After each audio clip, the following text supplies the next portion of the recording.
Let's talk about the book of Genesis chapter 3. In Genesis 3, the narrative unfolds with significant events that shape the course of human history and introduce the reality of sin and its consequences.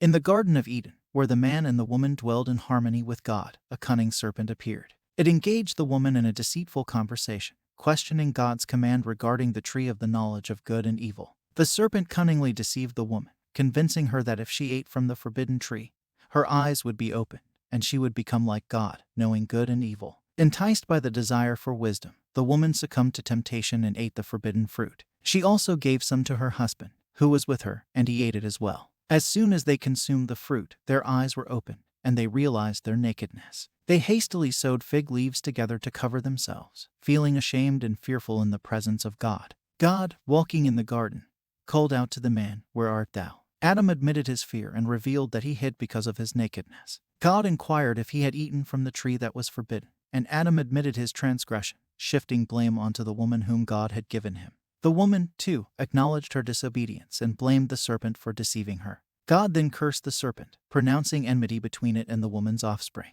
The woman would experience pain in childbirth, and her desire would be for her husband, who would rule over her. To the man, God declared the consequences of his actions. The ground would be cursed, and it would yield thorns and thistles. By the sweat of his brow, he would toil for his sustenance until he returned to the dust from which he was formed. In his mercy, God made garments of animal skins to clothe Adam and Eve, demonstrating his provision and care. However, he banished them from the Garden of Eden, guarding it with cherubim and a flaming sword to prevent their re-entry and access to the tree of life. Thus, the man and the woman were expelled from the perfect harmony of the garden, thrust into a world tainted by sin, suffering, and the consequences of their disobedience. The consequences of the fall affected the entirety of humanity, introducing a separation between humankind and God. Genesis chapter 3 illuminates the tragic events of the fall, marking the entrance of sin into the world and its consequences. It portrays humanity's vulnerability to temptation, the reality of disobedience, and the subsequent alienation from God's perfect presence. It lays the groundwork for the ongoing narrative of redemption and restoration that unfolds throughout the pages of Scripture.